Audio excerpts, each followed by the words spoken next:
함께 기도하시고 말씀 상고하도록 하겠습니다. 사랑하신 아버지 하나님, 오늘도 귀한 한날을 택하여 주시고 하나님의 말씀을 함께 상고할 수 있도록 은혜 주심에 감사드립니다. 이 시간 성령 하나님께서 함께 해주셔서 한 말씀도 땅에 떨어뜨리지 않고 우리 마음에 다 깨닫고 아름다운 생명의 열매를 맺는 이 시간이 되게 하여 주시옵소서. 감사드리오며 예수님의 이름으로 기도드리옵나이다. 아멘. 오늘은 온라인 구속사 공부, 특별히 성경 족보의 종류에 관해 함께 생각해 보도록 하겠습니다. 성경에 등장하는 족보를 뜻하는 단어는 크게 구약 히브리어로 2개가 있고 또 신약 헬라어로 2개의 단어가 있습니다. 하나씩 살펴보도록 하겠습니다. 먼저 히브리어로 야하스의 족보입니다. 야하스. 이 야하스는 이름이 족보에 기록되다 라는 평범한 뜻을 가지고 있습니다. 족보에 이름이 올라가는 것 자체를 뜻하는 일반적 의미의 단어가 야하스예요. 야하스는 주로 이름만 기록된 일반적인 족보, 또 각 지파별로 갖고 있는 족보라는 의미로 성경에 사용되고 있습니다. 역대상 9장 1절 말씀 보시면 온 이스라엘이 그 보게대로 계수되고 이렇게 말씀하고 있죠. 그 보게대로 계수되고 바로 이 문장 자체가 히브리어 야하스예요.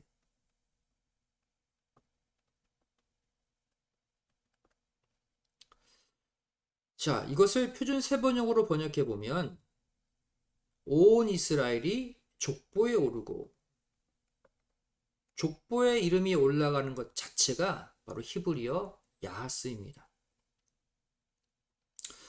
하지만 이스라엘 민족 안에서 족보에 이름이 오른다는 것은 그 이상의 구속사적 의미를 가지고 있어요.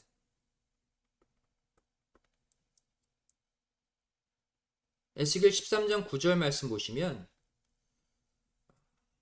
이스라엘 백성 안에서 죄를 지은 자들, 그래서 하나님의 구원권 안에서 쫓아내시겠다 라는 그 표현을 가리켜 내 백성의 공회에 들어오지 못하게 하며 이렇게 표현하고 있어요. 또 이스라엘 족속의 호적, 족보에 기록되지 못하게 하겠다 이렇게 표현하고 있죠. 또 이것을 이스라엘 땅에 들어가지 못하게 하겠다 이렇게 표현하고 있어요. 공회, 이스라엘의 신앙 공동체를 가리키죠. 여기에 들어오지 못하게 하겠다. 또 이스라엘 땅, 하나님이 거하시는 거룩한 장소죠. 이스라엘 땅에 들어가지 못하게 하겠다. 한마디로 하나님과 상관없는 자, 하나님의 구원권 밖으로 쫓아내겠다라는 뜻이죠. 이것을 가리켜 뭐라고 표현하고 있습니까? 이스라엘 족속의 호적, 즉 족보에 기록되지 못하게 하겠다라고 표현하고 있어요. 즉 히브리어 야하스, 이스라엘 민족의 족보에 이름이 오르지 않는 그 모습은 단순히 이름이 기록되지 않는 행위 자체뿐 아니라 하나님의 구원과 보호하심의 영역에서 쫓아내겠다는 구속사적 엄청난 형벌, 징계를 의미한다는 것입니다.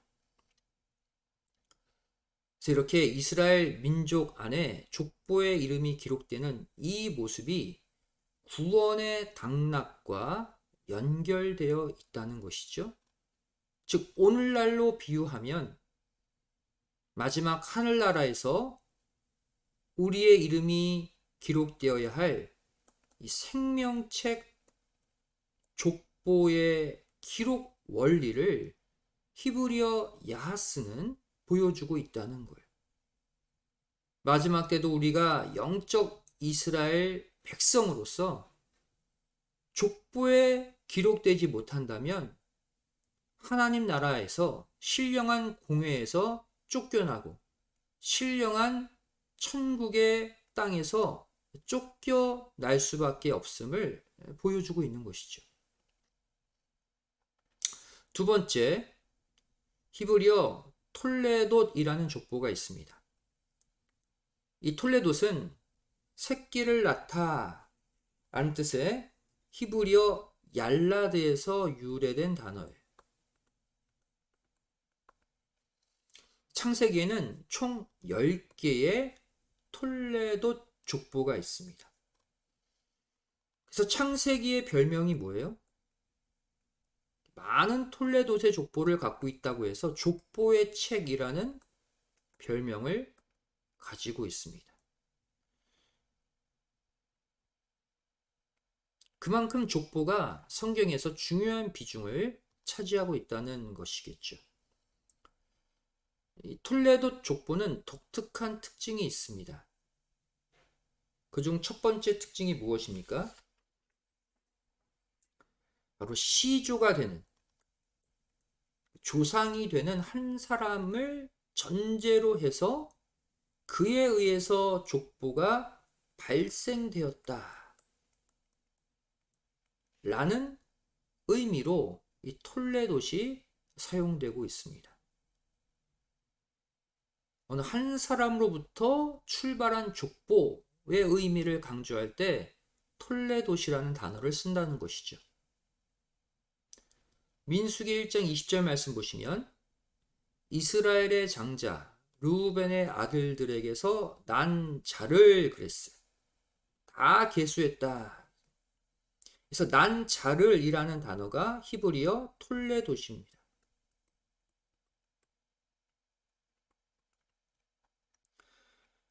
다시 말해 이 톨레돗 족보는 르우벤이라는 한 사람을 시조로 해서 발생된 족보다라는 것이죠. 바로 여기에 히브리어 톨레돗이 사용되어 있습니다.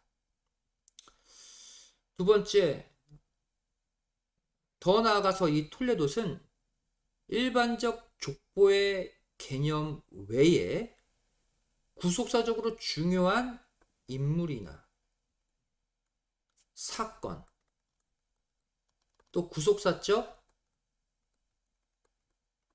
메시지를 부각시킬 때 사용되는 단어가 톨레돗이에요. 그러니까 톨레돗이라는 단어가 나올 때는 구속사적인 중요한 메시지가 펼쳐진다고 봐도 과언이 아닙니다. 그래서 족보 이외에 독특하게 변칙적으로 사용된 톨레돗의 용도를 몇 가지 살펴보도록 하겠습니다. 첫 번째가 천지창조죠. 온 우주 만물의 창조 사역에 톨레돗이 사용되어 있어요. 창세기 2장 4절 말씀 보시면 여호와 하나님이 천지를 창조하신 때에 천지에 창조된 대략이 이러하니라. 이 대략이 히브리어 톨레돗이에요. 천지 창조를 족보라고 표현하고 있어요. 이 천지 창조의 대략, 천지 창조의 톨레돗이라는 흐름을 보여주는 대표적인 족보가 창세기 5장 족보입니다. 바로 아담부터 노아까지의 10대의 족보죠. 우리 지난번 살펴봤듯이 창세기 5장 족보가 구속사의 첫 번째 흐름을 보여주는 족보라고 그랬죠. 아담 타락 후 창세기 3장 15절 여자의 후손을 보내시겠다는 언약으로 말미암아 셋으로부터 출발한 이 족보. 하지만 노아 때 가서 오히려 셋 계열의 하나님의 아들들이 바로 사람의 딸들 가인 계열에게 집어삼킨 바 되어서 노아의 8식구 빼놓고 다 홍수로 이 땅을 쓸어버리는 첫 번째 구속사의 흐름을 보여주는 게 창세기 5장 족보라고 그랬죠. 바로 천지창조의 대략 이 톨레도 이 흐름을 보여주고 있어요. 창세기 5장 1절 2절 서두 말씀 보시면 이 아담 셋으로 이어지는 이 5장 족보의 서두가 무엇을 보여주고 있습니까? 아담 자손의 계보 족보가 이러하니라 라고 출발하면서 하나님이 사람을 창조하실 때 하나님의 형상대로 지으시되 남자와 여자를 창조하셨고 그들에게 복을 주시고 이름을 사람이라 일컬으셨더라. 창세기 1장 27절 천지 창조 가운데 핵심인 인간 창조에 관한 그 기록을 그대로 인용하고 있어요. 천지 창조의 톨레돛을 서론으로 해서 출발하는 족보가 창세기 5장 족보라는 것이죠. 구속사의 첫 번째 흐름을 만든 족보다. 두 번째, 또 히브리어 톨레돛이 변칙적으로 사용된 부분이 어디 있습니까? 바로 방주 건설과 홍수 심판이죠. 여기에도 톨레돛이 사용되어 있어요. 창세기 6장 9절 10절 말씀 보시면 노아의 사적은 이러하니라 그랬죠. 이 사적이 히브리어 톨레돛입니다.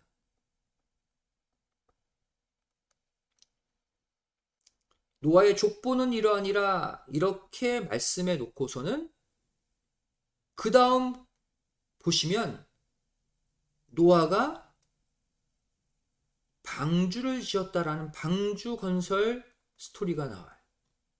또 이후 홍수 심판에 관한 스토리가 나옵니다. 사람으로 이어지는 족보가 아니라 바로 구속사의 획을 긋는 구속사의 첫 번째 흐름을 마감하고 새로운 흐름을 출발시키는 그 사건을 톨레돛이라는 단어가 사용되어 있다는 거예요. 바로 이 두 번째 톨레돛, 노아의 사적이라는 톨레돛의 흐름을 보여주는 것이 바로 창세기 11장 족보.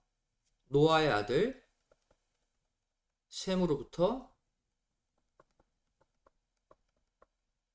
아브라함까지의 10대의 족보죠. 창세기 11장 이 족보는 구속사의 두 번째 흐름을 보여주는 족보라고 말씀드렸습니다. 홍수 심판으로 죄악된 인간이 싹 물러가고 노아의 가족으로부터 출발해서 아담의 20대 손 아브라함 한 명을 찾음으로 끝이 나는 두 번째 구속사의 흐름. 이것을 보여주는 단어가 노아의 사적, 노아의 톨레돛이.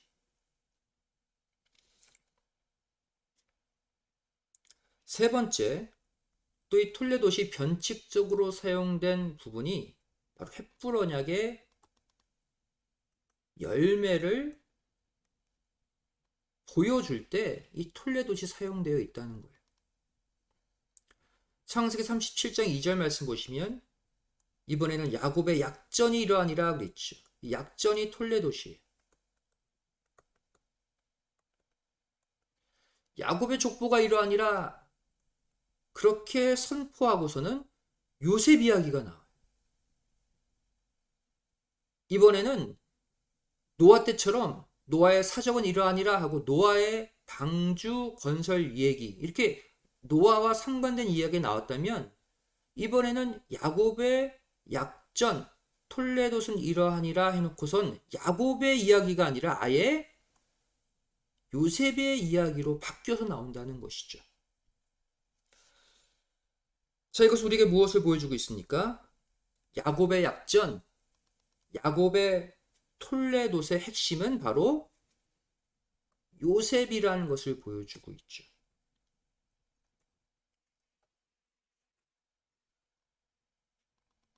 횃불 언약이 어떤 언약입니까? 하나님이 아브라함을 불러서 맺은 언약. 그래서 이 언약은 땅에 관한 언약과 자손에 관한 언약으로 이루어져 있죠. 아브라함 너의 자손이 이 가나안 땅을 차지할 것이다. 그래서 이 횃불 언약은 아브라함의 아들 이삭, 또 이삭의 아들 야곱, 이렇게 3대를 통해 성취가 되죠. 근데 야곱의 약전, 야곱의 톨레돗은 이러하니라, 이것은 무엇을 보여주고 있냐면 아브라함, 이삭, 야곱 이 3대의 횃불 언약의 열매가 4대 요셉이라는 것을 상징적으로 보여주고 있는 거예요. 4대 만에 이 땅으로 돌아오리라 라는 횃불 언약의 주인공이 요셉이다 라는 것을 암시하는 단어가 바로 야곱의 약전, 야곱의 톨레돗이라는 거예요. 그래서 아브라함, 이삭, 야곱의 3대 신앙의 결정체가 바로 4대 요셉이다. 자, 이것은 또 어떠한 족보로 우리에게 보여지고 있습니까? 바로 아브라함으로부터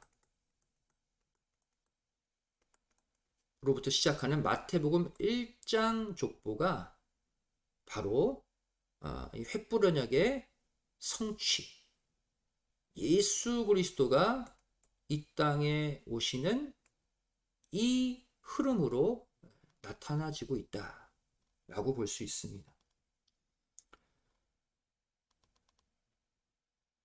바로 구속 역사의 세 번째 흐름을 보여주는 족보라고 그랬죠. 아브라함 한 명으로부터 출발해서 아브라함, 이삭, 야곱, 요셉을 거쳐 결국 예수 그리스도라는 여자의 후손이 오시게 된 구속사의 성취를 이루는 마지막 흐름, 마태복음 1장 족보가 보여준다고 그랬죠. 바로 이것을 보여주는 것이 야곱의 약전, 야곱의 톨레돗이.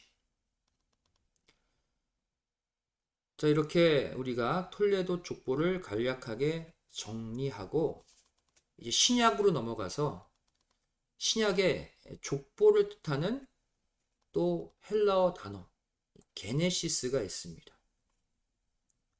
게네시스의 족보. 게네시스는 출생, 기원,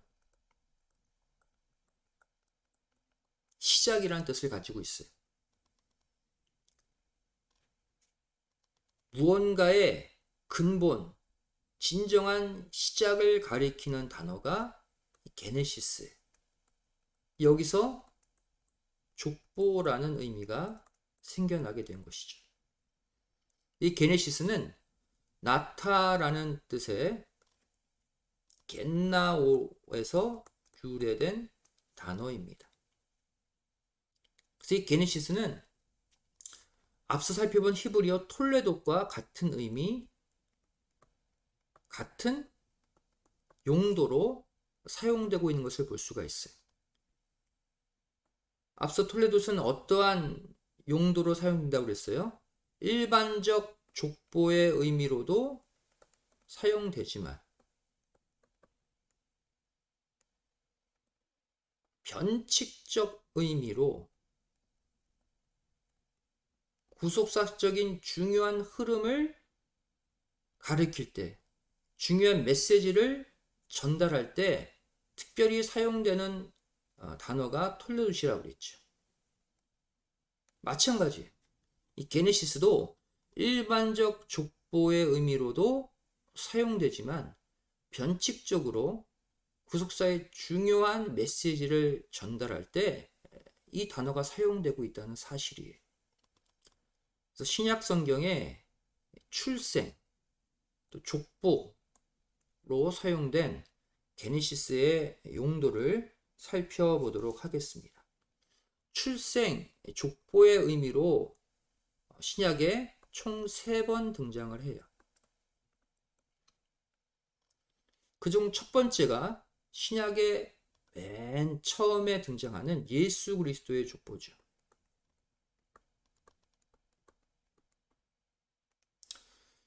마태복음 1장 1절 말씀 보시면 아브라함과 다윗의 자손 예수 그리스도의 세계라 그랬어요. 이 세계라는 단어가 헬라어로 비블로스, 게네세우스입니다.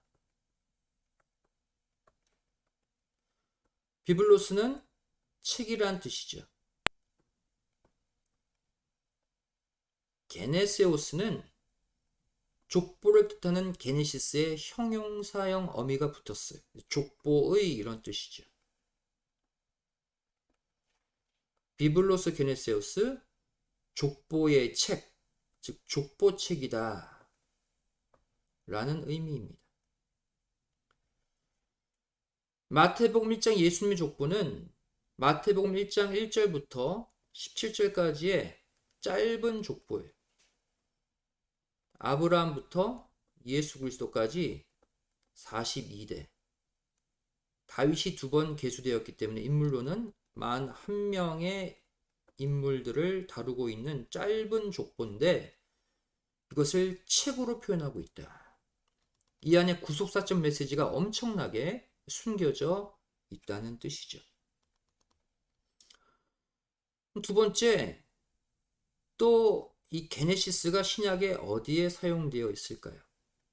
바로 예수님의 출생에 사용되어 있습니다. 마태복음 1장 18절 말씀 보시면 예수 그리스도의 나심은 이러하니라 그랬어요. 이 나심이 게네시스예요. 족보죠. 예수 그리스도의 족보는 이러하니라 그랬어요. 그러면서 무엇을 기록하고 있냐면 사람들이 등장하는 것이 아니라 성령으로 잉태되셨다라는 내용이 나와요. 즉 여기에 사용된 게네시스는 일반적인 족보의 의미가 아니라 히브리어 톨레도서의 용도처럼 변칙적으로 구속사적으로 중요한 메시지를 전달할 때 하나의 사인처럼 사용되고 있어요. 구속사의 획을 긋는 중요한 메시지 무엇입니까? 여자의 우선 메시아 예수 그리스도가 오셨는데 그 예수님이 사람의 씨가 아니라 성령의 씨로 잉태되어 이 땅에 오셨다라는 구속사의 중요한 메시지를 게네시스라는 단어와 함께 표현하고 있다는 거예요. 이처럼 게네시스도 히브리어 톨레도처럼 구속사적으로 중요한 메시지를 전달할 때 사용되고 있다. 마지막 세 번째, 또 어디에 이 게네시스가 사용되어 있을까요? 이것이 사용된 그 부분을 보면 그 사건도 그 존재도 구속사적으로 중요한 가치를 가지고 있다는 것을 알 수가 있죠. 바로 마지막으로 세례 요한의 출생에도 이 헬라어 게네시스가 사용되어 있습니다. 누가복음 1장 14절 말씀 보시면 너도 기뻐하고 즐거워할 것이요 많은 사람도 그의 남을 기뻐하리니 세례 요한의 출생을 지금 말씀하고 있죠. 이 남이라는 단어가 게네시스, 신약에 수많은 사람들이 등장하는데 이 게네시스는 오직 예수님의 족보, 또 예수님의 탄생, 그리고 세례 요한의 탄생에만 사용되고 있다는 사실이. 다시 말해 이 헬라어 게네시스는 메시아 언약의 중요 인물에만 선별적으로 사용되고 있는 것을 볼 수가 있습니다. 신약의 구속사를 이루는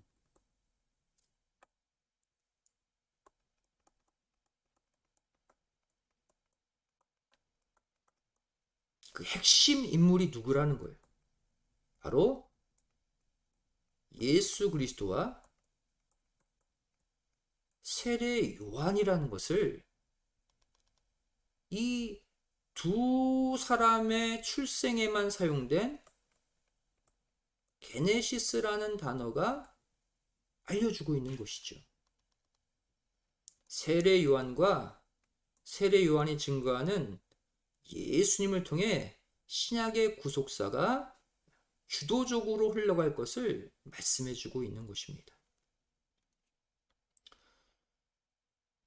마지막 네 번째로 헬라어 게네알로기아라는 족보가 있어요.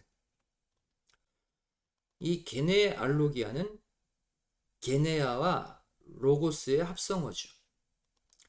게네아는 세대, 또 가문 이런 뜻이에요. 로고스는 우리가 알다시피 태초부터 역사하시고 존재하시는 말씀을 가리키는 단어, 또 글이란 뜻도 갖고 있습니다. 그래서 게네알로기아 이 단어는 가문의 기록, 세대의 기록, 즉 족보를 뜻하는 단어예요. 신약에 단 2번만 사용되었고요. 2번 모두 공통적으로 과장하거나 꾸미기 좋아하는 세속적인 족보를 가리키는 단어입니다. 하나님의 뜻과 상관없이 자기 가문만 자랑하고 서로 논쟁하고 다투는 데만 사용되는 이 땅에 덧없는 족보를 가리켜요. 디모데전서 1장 4절에 신하와 끝없는 족보에 청렴치 말라 그랬죠. 이 족보가 바로 게네알로기아입니다. 이 족보는 인간의 족보죠. 세속적 족보입니다. 믿음 안에 있는 하나님의 경륜을 이루지 못한다. 하나님의 뜻을 거스르는 장애물로 표현하고 있어요. 또 디도서 3장 9절 말씀 보시면 어리석은 변론과 족보 이야기와 분쟁, 다툼 피하라 그랬어요. 이 족보 이야기도 게네알로기아, 세속적 족보, 타락한 인간의 족보를 말해.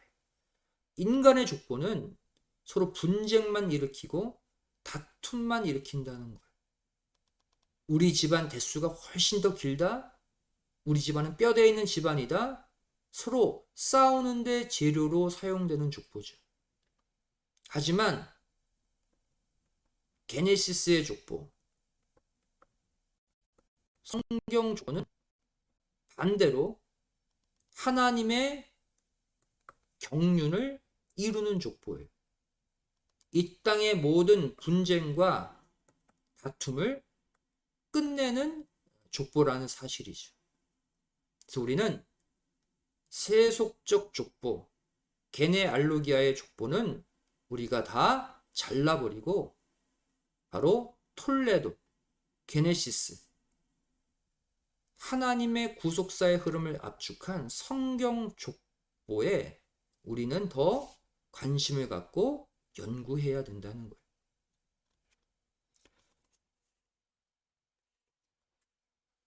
오늘 말씀의 결론을 맺도록 하겠습니다. 결국 우리는 이 성경에 기록된 족보를 통해 다음과 같은 교훈을 얻을 수 있어요. 한마디로 우리의 이름이 족보에 2번 기록되어야 된다는 거예요. 2가지 다른 족보에 기록되어야 한다. 첫 번째 족보는 우리의 의지와 상관없이 태어나자마자 기록되어지는 이 땅의 족보죠. 우리는 이 땅에 출생하는 동시에 이 땅의 족보에 내 의지와 상관없이 기록되게 됩니다. 그런데 더 나아가 우리는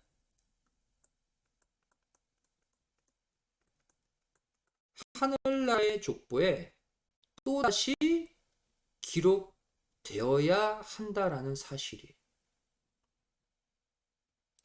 우리 신앙의 목표를 족보로 표현해 본다면 이 땅의 족보에서 출발해서 하늘나라의 족보로 끝나야 된다. 이렇게 표현할 수 있겠어요. 우리 믿음의 성도들은 크게 두 번 출생하게 되어 있습니다. 첫 번째 출생과 동시에 이 땅의 족보에 기록되죠. 이것은 믿는 자나 불신자나 상관없이 온 인류에 해당되는 족보예요. 모두가 이 땅에 출생하면서부터 누군가의 가문, 누군가의 혈통에 속해서 이 땅의 족보로 출발하게 되죠. 하지만 우리에게는 두 번째 출생이 또 있어야 한다. 두 번째 출생을 기록해 놓은 족보가 바로 하늘나라의 족보예요. 앞서 말씀드린 생명책의 족보죠.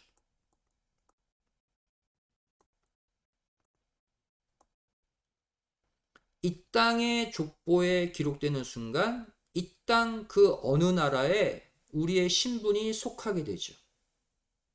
마찬가지로 우리가 두 번째 출생을 통해 하늘나라 생명책 족보에 기록되어야지만 천국 시민, 하늘나라의 백성이 되는 사실입니다.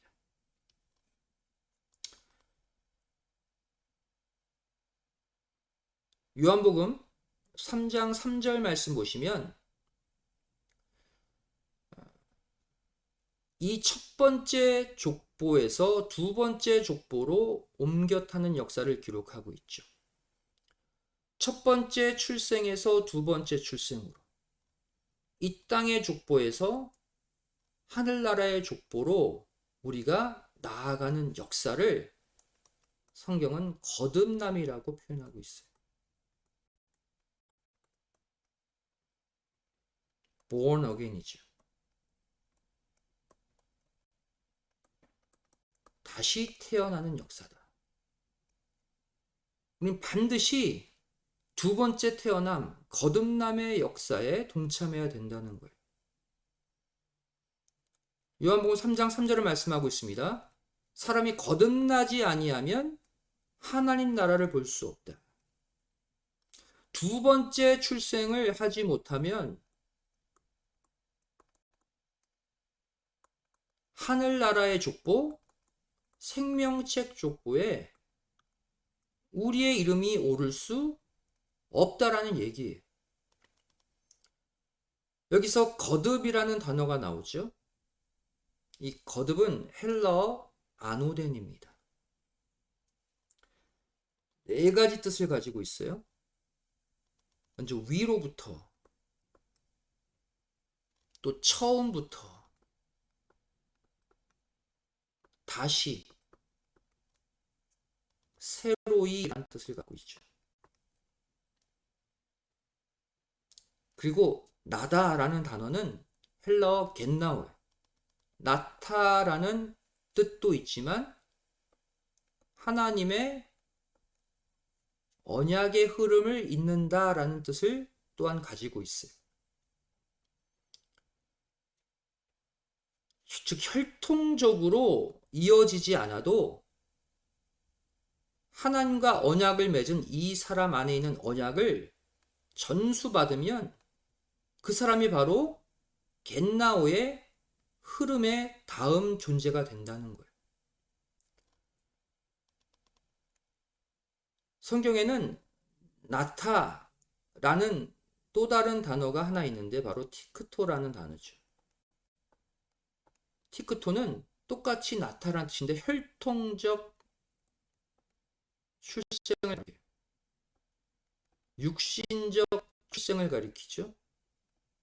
죄 가운데서의 출생을 가리켜요. 즉 티크토의 출생만으로는 하나님의 뜻을 이룰 수 없고 하나님 나라의 족보에 기록될 수 없어요. 반드시 어떻게 다시 태어나야 됩니까? 아노된 겟나오. 이 땅이 아닌 위로부터예요. 하나님께로부터 다시 우리가 겟나오로 하나님의 언약을 이은 다음 주자로 태어나서 우리의 인생이 처음부터 다시 새롭게 되어지는 것이 바로 거듭남이라고 말씀하고 있어요. 아무리 교회 다니고 아무리 하나님을 믿는다고 해도 내 삶이 하나님 믿기 전과 달리 위로부터 처음부터 다시 완전 새로워지지 않으면, 즉 거듭나지 않으면 그 사람은 하늘나라에 입성할 수도 없고 생명책 족보에 기록될 수도 없다는 얘기죠. 그래서 거듭나야지만 천국 간다라는 말이 여기서 나오는 거예요. 그렇다면 거듭남의 비결은 무엇일까요? 우리의 두 번째 출생을 통해 두 번째 족보, 생명책 족보, 하늘 족보에 기록되는 비결이 무엇이냐? 요한복음 3장 5절은 물과 성령으로 나야지만 하나님 나라에 들어갈 수 있다. 즉 천국 족보에 기록될 수 있다라고 말하고 있어요. 여기서 물과 성령으로 나다, 이 나다라는 단어도 겟나오예요. 티크토가 아닙니다. 즉 물과 성령이 위로부터 나오는 그 통로라는 얘기죠. 두 번째 출생을 가져다 주는 것이 물과 성령이라는 것. 이 물은 무엇을 말합니까? 물 세례를 말하죠. 성령은 성령 세례를 말해요. 우리 모두 물 세례 받았습니다. 그런데 성령 세례까지 받아야 겟나오로 하나님의 언약을 잇는 자로 다시 출생해서 하나님 나라에 들어가고 생명책 족보에 기록될 수 있다는 거예요. 그렇다면 특별히 성령으로 다시 태어나는 성령 세례를 받는 비결이 무엇일까요? 거듭남에 대해서 기록하고 있는 또 다른 구절, 베드로전서 1장 23절이 그 답을 주고 있습니다. 너희가 거듭난 것이 아노된 겟나오죠. 썩어질 씨로 되는 것이 아니다. 바로 하나님의 살아있는 말씀으로 된다라고 말하고 있어요. 말씀의 씨가 우리를 다시 태어나게 하고 위로부터 태어나게 하고 처음부터 다시 새롭게 우리 인생을 출발하는 근본 토대가 된다는 거예요. 결국 하나님의 말씀만이 성령 세례를 가져다 주어서 우리에게 진정한 아노된 겟나오의 역사를 일으킨다는 것이죠. 사도행전 10장 44절 말씀 보시면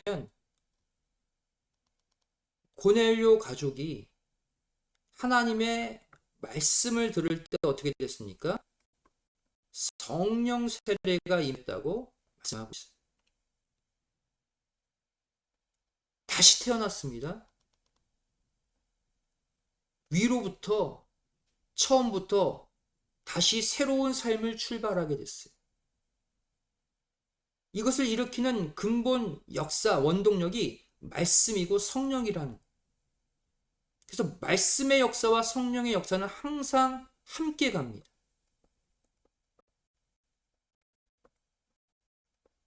말씀이 역사하는 곳에 성령님이 함께해요. 성령님이 충만한 곳에는 반드시 하나님의 말씀이 함께합니다.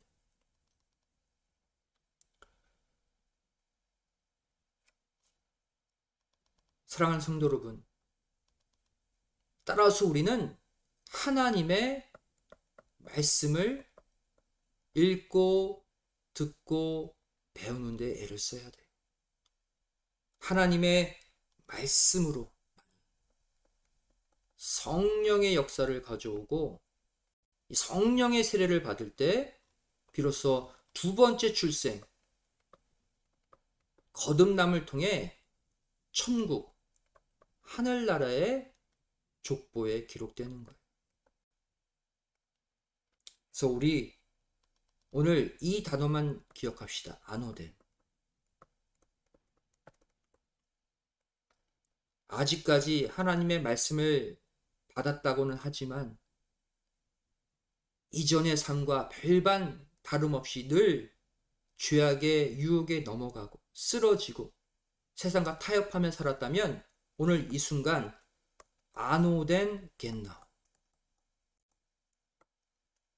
위로부터 다시 출발하시기 바랍니다. 다시 새로워지시기 바랍니다.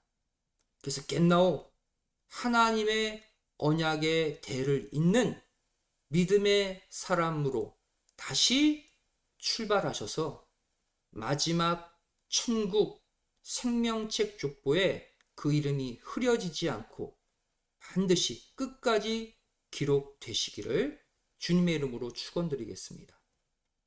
기도하시겠습니다. 사랑을 하신 아버지 하나님 감사드립니다.